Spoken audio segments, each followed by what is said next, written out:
Ready to dive into some seriously sneaky ways our brains mess with our decisions. I'm game if you are.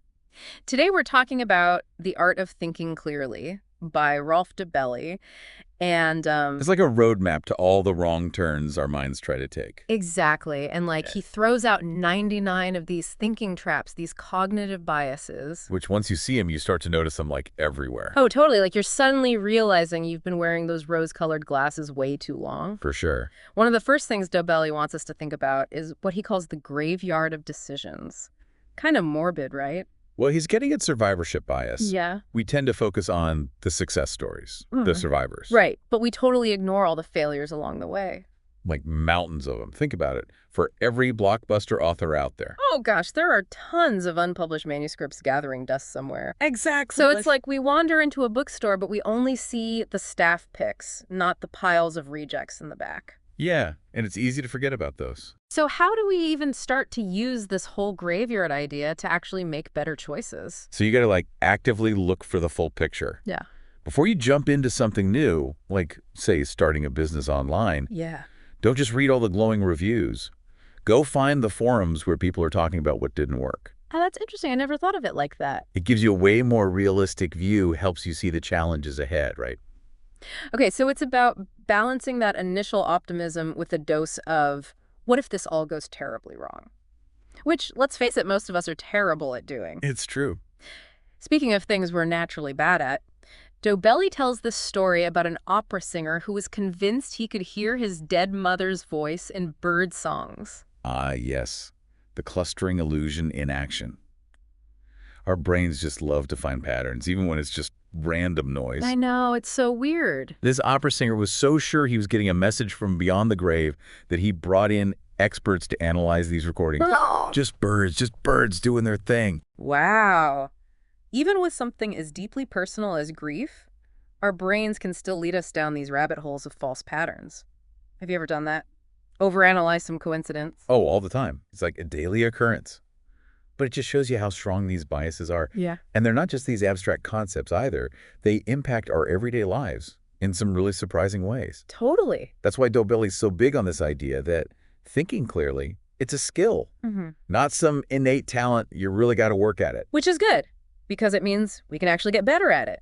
But it does make you wonder, if we're so prone to seeing these phantom patterns, how do we know what's a genuine connection and what's just our brain making stuff up? Well, that's where critical thinking comes in. And Dobelli actually offers some good tools for that. Like, remember that swimmer you saw at the Olympics? You know, the one with the physique that could make a Greek statue jealous? Oh, yeah, I remember thinking, if I just swam for an hour every day. See, that's the swimmer's body illusion. We see the end result, those rock-hard abs, and assume it's all because of the training. We forget about genetics, starting young. Yeah. All these other factors that go into it, right? So it's not about ditching the gym membership. It's about understanding that what works for an Olympic athlete might not be the magic bullet for the rest of us. We got to look beyond the surface, consider those hidden factors. Exactly. And that leads us to another common trap, mistaking correlation for causation.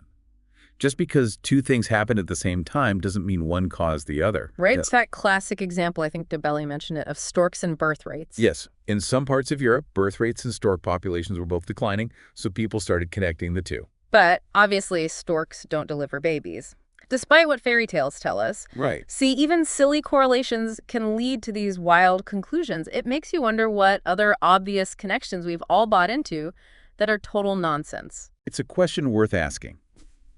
And to get you started, Dobelli actually poses this kind of unsettling thought experiment. Imagine someone offers you $10 million, right, to play one round of Russian roulette. Okay, now you're speaking my language. This sounds intense. I'm guessing there's a catch here, right? It can't be that simple. You're catching on. Yeah, there's a mental twist.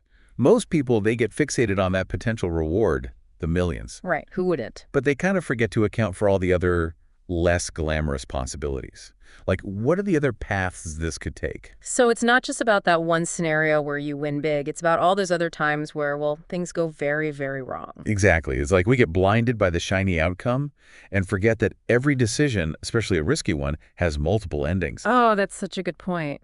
It's like only looking at the lottery winner and not at the millions who bought a ticket and got nothing. So how do we avoid that? Do we have to, like, become professional worrywarts and map out every possible disaster scenario? Not exactly. Mm. But it does help to at least acknowledge those other paths. Even if you don't, like, meticulously write them all out. Okay, so just acknowledge them. Just ask yourself, like, what could go wrong here? And are the risks really worth the potential reward? It's like checking the emergency exits before you get too comfy, just in case, right? Exactly. Speaking of comfort, have you ever noticed how much we let other people influence what we do? Ah, the power of social proof. We're social creatures, right? Totally. So it makes sense that we look to each other for cues, especially when we're not sure what to do. Oh, it's like when you're at a restaurant, can't decide what to order, so you just ask the waiter, what's everyone else getting? Exactly. Or think about being at a concert and everyone starts clapping along to this like totally mediocre song and suddenly you're clapping too, even if you weren't really feeling it.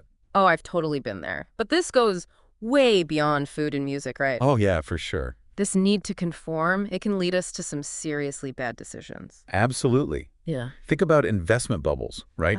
Where everyone piles into the same stock because they're afraid of missing out, only to see it crash and burn a few months later. It's like a herd mentality, but for our money. Exactly. So how do we fight that urge that everyone else is doing it? Pressure. It's tough, but a healthy dose of skepticism helps. Remember, the crowd isn't always right. They might be following the wrong map entirely. Oh, that's a good way to put it. You got to trust your own judgment, do your own research, and don't be afraid to go against the grain, especially if it feels right to you. That takes some serious guts, though, to go against the crowd like that. It does. But you can do it. And speaking of tough decisions, let's talk about that stubborn refusal to cut our losses, even when it's staring us right in the face. The sunk cost fallacy. This one is a real heartbreaker. We've all been there, pouring more time, money, energy into something. Oh, tell me about it. A project, a relationship, even a sourdough starter, just because we've already invested so much. It's like that moment when you're 3 hours into a terrible movie, but you refuse to turn it off because, well, I've already come this far. Exactly. But here's the thing. The past is the past.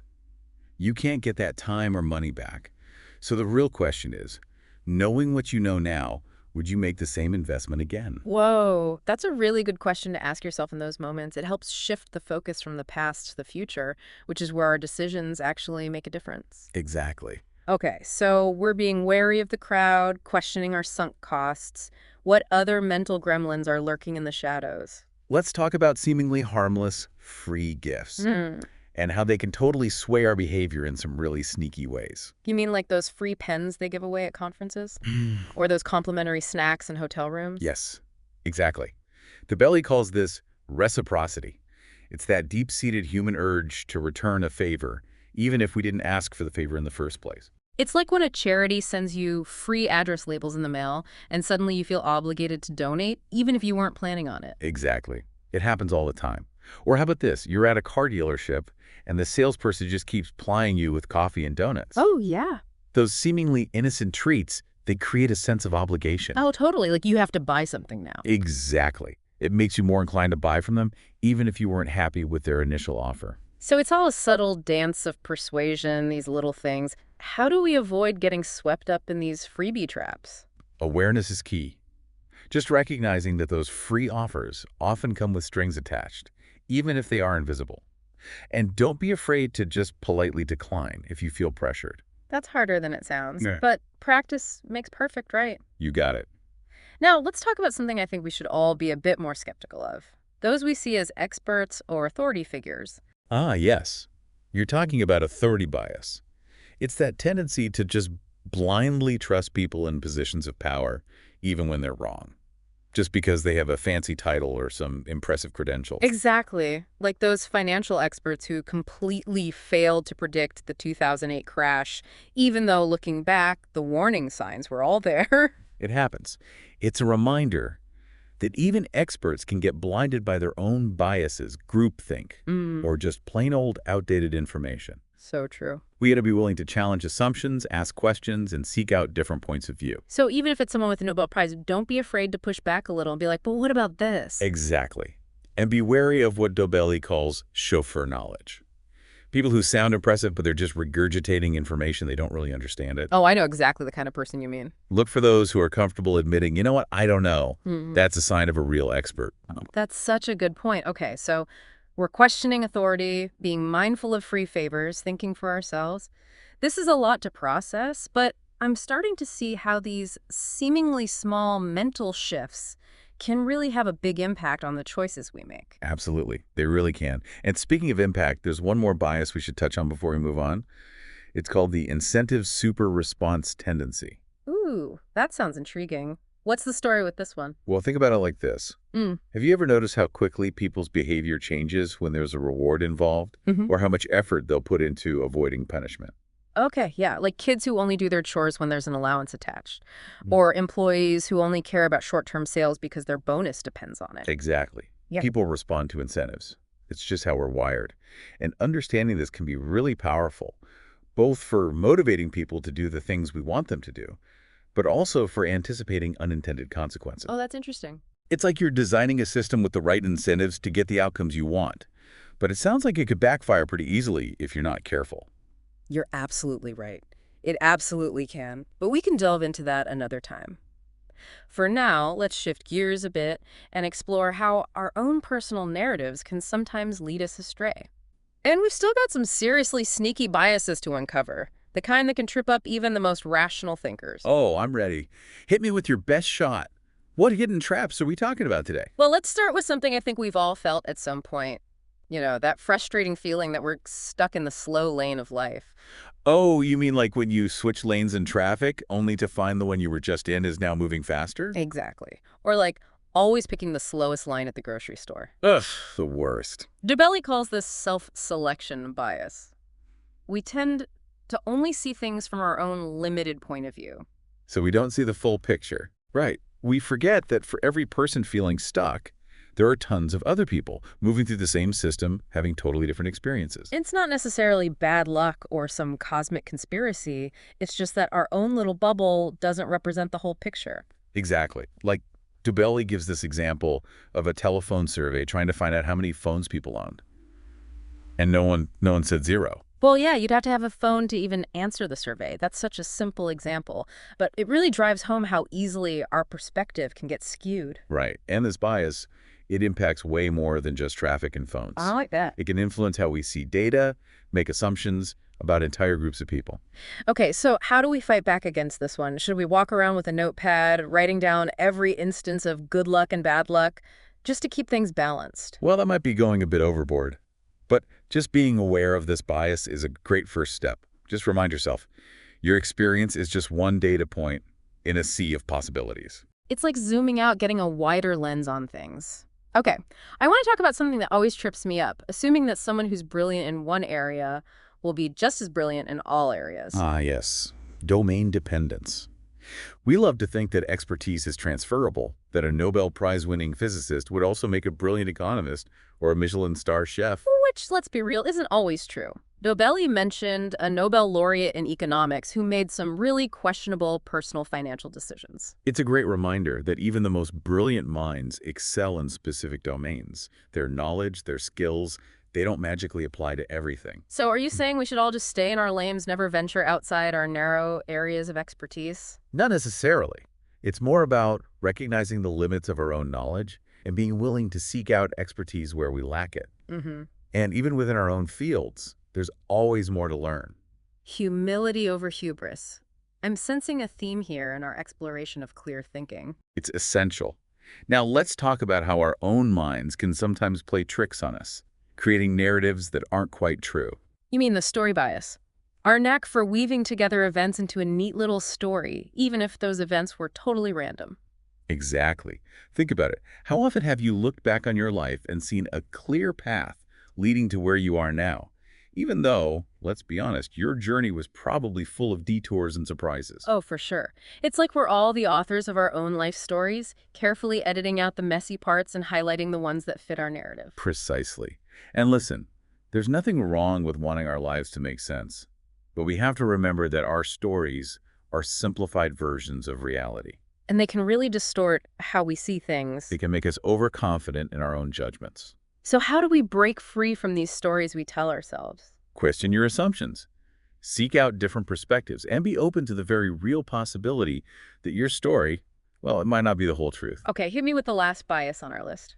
This one's a biggie. Yeah. The news illusion. Let's hear it. So think about it. In today's world, we are absolutely drowning in information, right? Right. But how much of it is actually valuable?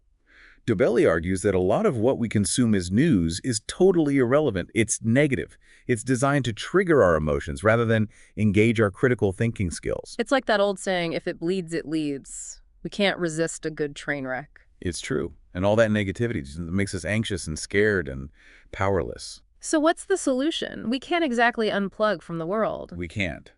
But we can choose to be more mindful about the news we consume. So instead of mindlessly scrolling through headlines, we actively choose a few reliable sources, prioritize in-depth reporting over clickbait, and maybe set some limits on how much fear-mongering content we let into our lives. All great strategies. And remember, the world is complex. There are rarely simple answers or single causes for the events that shape our lives. Which brings us back to Dobelli's main point. Thinking clearly is a skill. It takes effort, it takes awareness, and takes a willingness to challenge our own assumptions. And even then, even with our best intentions, we're all susceptible to these biases. It's not about being perfect. It's about recognizing our mental shortcuts and making more conscious choices. It's a journey, not a destination. Well, this deep dive into the art of thinking clearly has been amazing, eye-opening for sure. I agree. It's definitely a journey worth taking. Keep those minds sharp, keep questioning your assumptions, and we'll see you next time.